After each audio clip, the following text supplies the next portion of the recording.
Pengaruh kebijakan kerja paksa.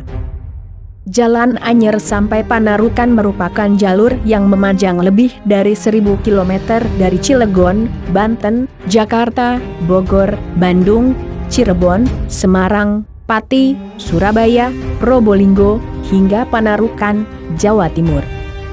Saat ini, jalur tersebut merupakan salah satu jalur transportasi utama bagi masyarakat di Pulau Jawa.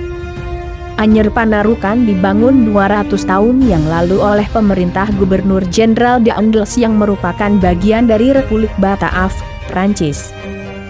Mengapa jalan tersebut harus dibangun? Bagaimana pengaruhnya bagi bangsa Indonesia? Pada awal tahun 1795, pasukan Prancis menyerbu Belanda. Raja Willem V melarikan diri ke Inggris. Belanda pun dikuasai Prancis dan terbentuklah Republik Bataaf 1795-1806 yang merupakan bagian Prancis. Kebijakan-kebijakan Republik Bataaf untuk mengatur pemerintahan di Hindia masih juga terpengaruh Prancis. Pemerintahan yang mewakili Republik Bataaf di Indonesia adalah Herman William Daendels 1808-1811 dan Jan Willem Jansson 1811.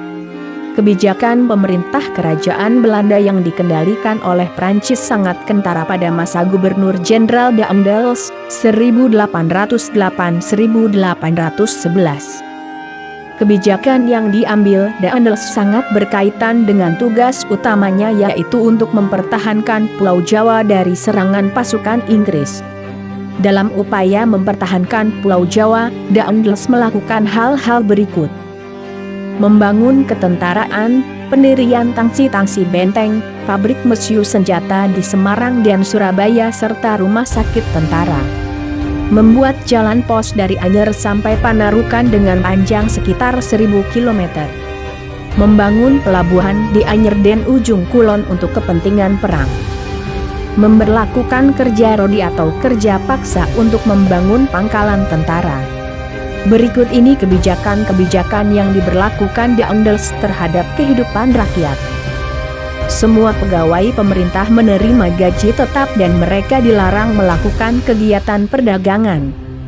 Melarang penyewaan desa, kecuali untuk memproduksi gula, garam, dan sarang burung. Melaksanakan contingenten yaitu pajak dengan penyerahan hasil bumi.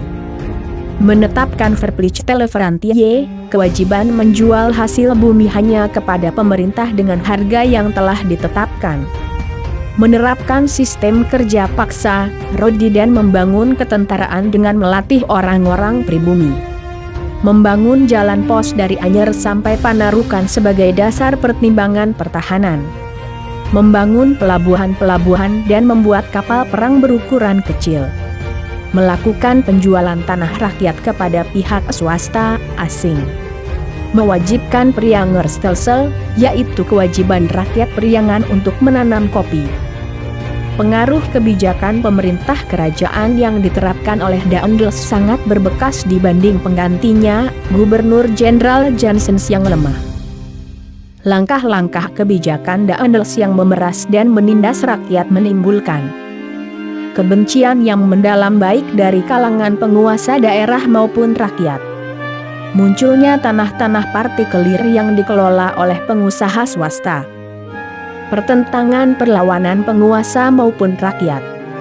Kemiskinan dan penderitaan yang berkepanjangan, serta pencopotan Daendels.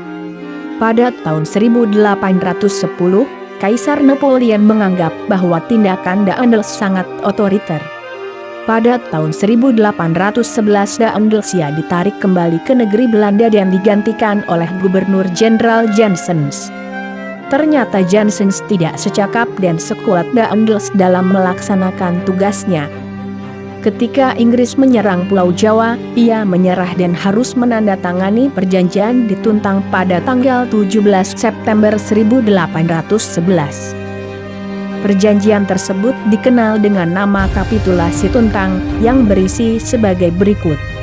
A. Seluruh militer Belanda yang berada di wilayah Asia Timur harus diserahkan kepada Inggris dan menjadi tawanan militer Inggris.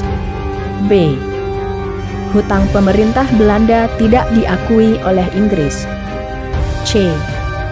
Pulau Jawa dan Madura serta semua pelabuhan Belanda di luar Jawa menjadi daerah kekuasaan Inggris. A.